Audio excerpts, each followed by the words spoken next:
మనం ఫోన్లో మాట్లాడుతున్నాం సార్.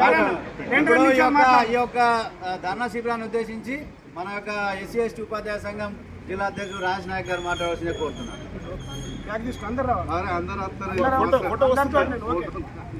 ఈరోజు ఐక్య ఉపాధ్యాయ సంఘాల ఆధ్వర్యంలో మరి నిర్మల్ పట్టణంలోని సెంట్ థామస్ స్కూల్లో జరుగుతున్న ఎస్ఎస్సి స్పాట్ విధులను బహిష్కరిస్తున్నాం.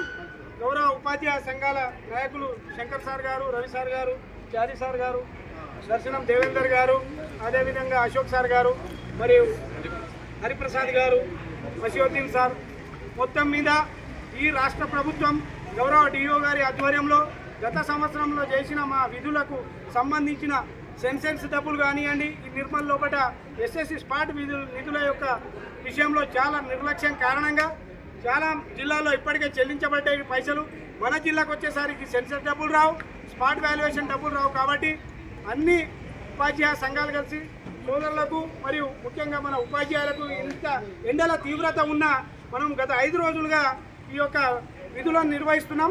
మరి విధులను నిర్వహించే క్రమంలో మొట్టమొదటి రోజు అన్ని సంఘాల ఆధ్వర్యంలో గౌరవ డిఓ భోజన్న సార్ గారికి మేము చెప్పినాం, డిమాండ్ చేసినాం. సార్ మేము రాష్ట్ర ప్రభుత్వానికి ఫైనాన్స్ సెక్రటరీ గారికి చెప్పినాం, త్వరలోనే మీకు డబ్బులు అందే విధంగా రెమ్యునరేషన్ వచ్చే విధంగా చర్యలు తీసుకుంటామంటే వారి మాట నమ్మి స్టిల్ టుడే 5 రోజులుగా మన ఉపాధ్యాయ మిత్రులు విధులు నిర్వహిస్తున్నారు. కానీ ఇప్పటికీ ప్రభుత్వ పరంగా మరి డిఓ నుంచి ఫైనాన్స్ సెక్రటరీకి మరి ఉన్నతాధికారులకు సమాచారం ఏదైతే ఉన్నదో అది జరుగుతలేదని మా దృష్టికి వచ్చింది. ఇంకా కూడా ఈ విధంగా ఆలస్యం చేస్తే మాకు ఇప్పటికీ 2 గంటల సమయం అవుతున్నది. రాత్రి 8 గంటల వరకు రాష్ట్ర ప్రభుత్వం నుంచి విద్యాశాఖ నుంచి స్పష్టంగా మాకు రెమ్యునరేషన్ దానికి సంబంధించిన నిధులు విడుదలై, కొందరేమో ఐఎఫ్ఎంఎస్ ఈ కుబేర్ వ్యవస్థలో పెండింగ్ ఉందని ఇంకో రకంగా మాకు స్పష్టమైన హామీ ఇస్తే తప్ప రేపటికి మా మిత్రులందరికీ ఐక్య ఉపాధ్యాయ సంఘాల తరఫున హామీ ఇచ్చేది ఒకటే, ఒకవేళ రేపు రాకుంటే మనకు డబ్బులు సాయంత్రం దాకా మనకు సమాచారం ఇవ్వకుంటే రేపు బైకాట్ చేస్తున్నాం. మీ అందరికంటే ముందు మేమే ఐక్య ఉపాధ్యాయ సోదరుల మీద కూర్చుంటాం. ఎవరు మనం భయపడేది లేదు.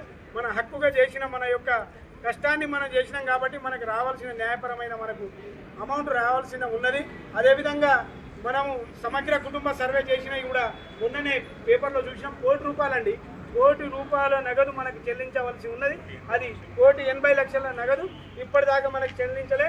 ఇప్పుడు శాఖల వారు మనకు కొట్లాడితే దాన్ని కంప్యూటరైజ్ డేటా ఎవరైతే కంప్యూటరైజ్ చేసిన కంప్యూటర్ ఆపరేటర్లకు 5,000 4,000 అది జరిగింది. మొత్తం మీద మన ఎడ్యుకేషన్స్ ఏవైతే ఉన్నాయో ప్రభుత్వం దృష్టికి వెళ్తున్నాయి.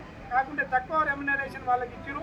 ముఖ్యంగా 10,000 చొప్పున మనకు ₹1,80,00,000 చెల్లించవలసిందిగా కూడా ఈ సందర్భంగా డిమాండ్ చేస్తున్నాం. మరి రవి సార్ గారు మాట్లాడారు.